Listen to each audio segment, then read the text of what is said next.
Hello there, ladies and gentlemen, boys and girls, and welcome back to That Park Place. My name is Vash Sky, and I'm here to take you through Disney Plus AI. Oh yes, we have heard about Disney Plus providing user-generated content, but what about user-generated AI content? Very, very interesting. Let's go ahead and go over to The Hollywood Reporter to check this out. This by Tony Maglio over there at The Hollywood Reporter. Disney Plus to allow user-generated content via AI. Very interesting. Disney CEO Bob Iger hinted at, quote, productive conversations with unnamed AI companies that would protect IP, but adds new features to the studio's flagship streaming service. Don't want to wait until 2027 for Frozen 3? Soon you may be able to make your own. On the company's fourth quarter and full year 2025 earnings conference call, Disney CEO Bob Iger said Disney Plus is, quote, in the midst of rolling out the biggest and most significant changes from a product perspective, from a technology perspective, since we have launched the service in 2019. Changes will include games, or at least, quote, a number of game-like features on Disney Plus through its agreement with Epic Games. And we've covered that here before extensively on That Park Place. We want to get to this good stuff right here. And there will also be Gen AI short-form user-generated content on Disney Plus in the future. Quote, the other thing that we're really excited about, this is Bob Iger speaking, that AI is going to give us the ability to do is to provide users of Disney Plus with a much more engaged experience, including the ability for them to create user-generated content and to consume user-generated content, mostly short-form, from others. It sounds a bit like Disney plans to encroach on OpenAI's Sora territory.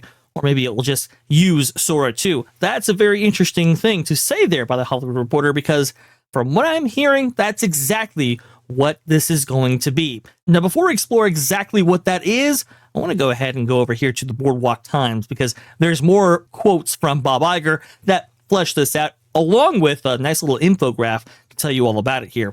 Here you go from Disney's CEO Bob Iger from that call. We also see, particularly with the deployment of AI, the opportunity to use Disney Plus as a portal to all things Disney, clearly an opportunity for commerce. There is a clear opportunity to use it as an engagement engine for people who want to go to our theme parks, want to stay at our hotels, and want to enjoy our cruises, our cruise ships. You can see right here what Disney plans to get out of the utilization of AI.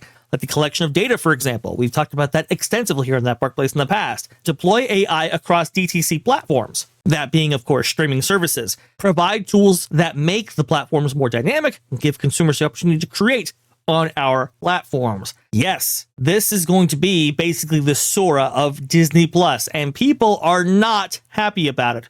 Here you go from Kay over here on Twitter. On a serious note, this is a disgrace to the entire animation industry. Yikes. Carly King says, hey, so we don't want this at all, actually. It's a disgrace to Walt Disney and real animators and artists. Also, a super quick way to lose your entire fan base. Ooh, not a fan here from what I'm seeing. Here we go from T. Hey guys, remember when Disney used to be a celebrated studio involved with actual art? I guess these people missed out on Wish, by the way. Disney, unfortunately, hasn't produced actual art for a period of time, or at least it didn't back when Strange World and, like I said, Wish was being released, that's for sure. Chrissy says, my dream job as a kid was to become a hand-drawn animator for Disney. I saw them as the gold standard.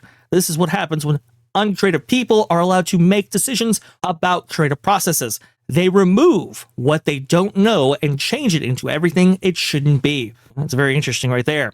That guy, Bob Iger, when it comes to being a morally bankrupt, greed-consumed waste of human life. Whoa, that's a little bit extreme right there. But as I have seen it here, apparently people do agree with this sentiment. Not to say I do, and not to say that Park Place does, but there is at least one person that agrees with that being that guy. He's never beating the allegations, says Morphine, if I'm not mistaken. I believe this is an excerpt from the Disney War. Braun accused Iger of, quote, lack of character, incompetence, taking credit for things you had nothing to do with, and running away from decisions that you made. Ooh, man, these comments, these replies are brutal. And offhand, Disney even gets into the act. There you go. The irony of Disney marketing the heck out of Figment, a character devoted to how important human imagination is, while planning on a slop-filled Disney Plus, is not lost on me. Ooh, people do not like Disney getting into the AI game. I think a lot of people who grew up loving Disney do have an appreciation for the artistry that Disney has provided in the past. They obviously understand, the roots of where the company came from. Steamboat Willie, for example, Snow White, Cinderella, all these different things that made Disney this incredible brand and known for such groundbreaking artistry. I believe Robert Zemeckis said something very similar when talking about the artistry that used to emanate from the studio and how they wanted to emulate that style for Roger Rabbit back in the day. But look, the studio has changed. We all know that.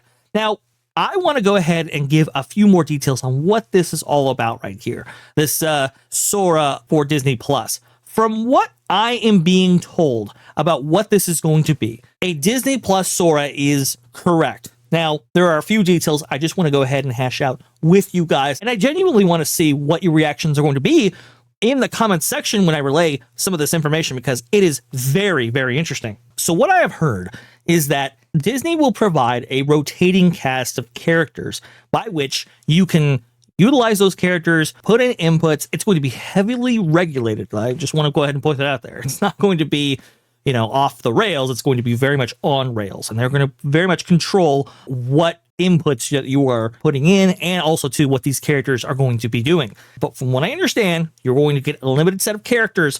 You're going to be able to input what you want those characters to do, what you want those characters to say, and it's going to be a rotating cast of characters. So maybe you get access to, I don't know, the Mandalorian, Iron Man, and maybe Elsa this week, and then maybe it's Anna, Black Widow, and Black Panther the next week. That kind of thing. Maybe not that aggressive on that cadence, but you can definitely see if you were interested in this kind of short form content, you wanted to utilize those characters, that's what they will give you the ability to do.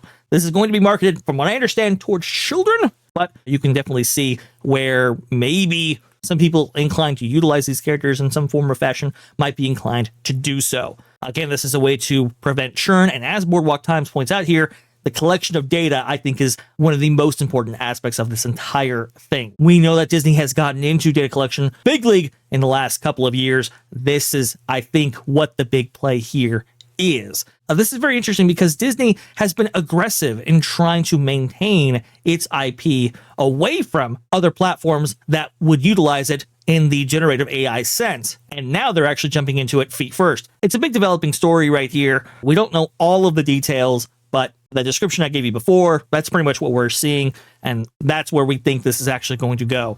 Again, you've got a lot of people upset, and I think rightfully so. I think people's idea of Disney will certainly be upended with these changes, but just understand that the Disney that we know and love has changed considerably, and it looks like change is the only constant part of life.